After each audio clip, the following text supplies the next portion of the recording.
Jim, I'm most interested to know which story you're more focused on, the behavior of assets in the wake of yesterday, or the way in which corporate leaders and American companies are going to have to help address what happened yesterday.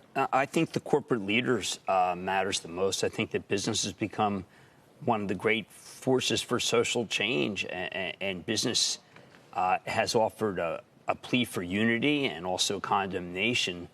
It's hard to focus on stocks. Look, it's what I do. I mean, I get very early, I focus on stocks. But, I mean, I watched what everybody else watched. And I think that it sickened me. I have been thinking, of course, about historical precedents. It's almost like you don't want to go that way because it's just so demonstrably negative. I want to think forward. I want to think about unity. I want to see who is in favor of unity, which may make some judgments on people who obviously are divisive. But, David, I'm sure, as you know, it's the confluence of stocks making money, helping money is something we're on CNBC, but it's rough. It's rough after yesterday. It is. You know, Jim, we've been getting the question, though, for quite a long period of time. I know you have and I have. Carl, I'm sure, has as well, which is, well, there's a pandemic raging in the country. People are dying at rates we've never seen, 3,600 a day. There are millions of people who don't have jobs, who are on food lines, and yet the stock market is hitting new highs. And now you're getting the same question, which is, how are the two so divorced? Our democracy and these scenes that we saw play out yesterday, potentially in peril, certainly at a low point, a recent low point, and yet the stock market continues to power higher. It seems completely divorced from other realities. Well, I think that you need sellers to knock a market down. And we just don't have a lot of sellers. We'll have these reflation trade in and out rotations. But I think one of the things we learned, Carl, in the last, let's say, decade, is that you buy stocks at the beginning of the year because you need to invest. You're going to retire one day. You got your kids going to college. These are the things that are causing the steady increase in prices because we really have no other place to go. Now, some people say, therefore, what you're really saying, Jim, is the Fed. What I'm saying is the corporations themselves, in the same way that the tech leaders reacted to Capitol riots and others do. The managers kind of know how to handle this. So we're not so happy with the way the government may be, but the managers just continue to offer very good products. They continue to buy back stock. They continue to raise dividends.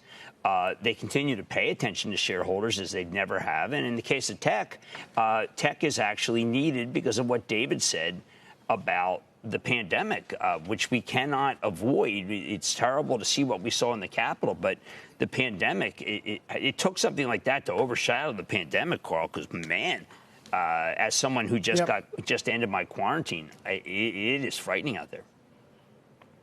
Yeah. Jim, your point about corporate leaders' response is remarkable, and we're trying to take stock of what a lot of corporate leaders have said. Tim Cook, for example, saying that those involved in yesterday's assault on the Capitol need to be held to account. The National Association of Manufacturers suggesting that Vice President Pence should explore the 25th Amendment.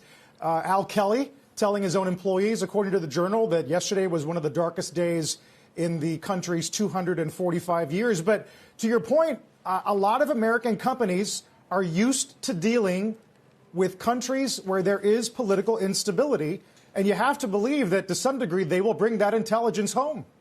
What a great point. You never thought, of course, you'd have to apply that to the United States, but it isn't like most of these companies haven't dealt with Venezuela. Geez, David, do you know what I just did? What? I put us in the same sense as Venezuela. Yeah. And without being facetious, without being comical, but this was a kind of a lesser developed country situation where, not unlike, say, Ecuador, where they were able to overthrow the government by going to the State House. I mean, by going to the president's house. It is confusing, David, to see. We know that the government wasn't going to be overthrown. At the same time, we know that our political leaders have a game plan for political instability. But it's not as important as the corporate leaders, who seem to have a better game plan. David, are corporations just better at dealing with confusion and chaos than political leaders who, many of whom seem craven or afraid? It's a great question. It's an interesting point, and it's certainly one that I think has come to the fore over these last few years where, and you made this point earlier, where we've seen corporate America step up and step in to avoid where typically the federal government would have taken the lead, whether that's efforts towards diversity, whether it's efforts on the environment, or any number of other areas that, again, we've relied on the federal government to deal with, but corporations, pushed largely by their shareholders, let's not forget that, have decided it is in their interest to take a more firm stance on some of these things. Now, again, under a Biden administration, and by the way, let's not forget with a democratically controlled Senate and House, because that kind of got lost a bit yesterday. Ossoff won. Maybe that changes. But, maybe it doesn't. Maybe it's here to stay. The same way that ESG is a way to look at investments, a lens through which is not going away. Well, Jim? It's really interesting. I hadn't thought about that. That's a great insight, David. And, Carl, the CEOs are responsive to the shareholders. The politicians are responsive, of course, to their voters.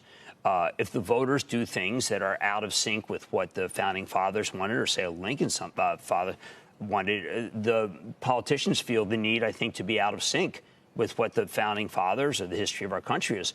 But the CEOs are very much attuned to what their shareholders want. And in many cases, the shareholders are very much at odds with 74 million people who voted for President Trump. Shepard Smith here. Thanks for watching CNBC on YouTube.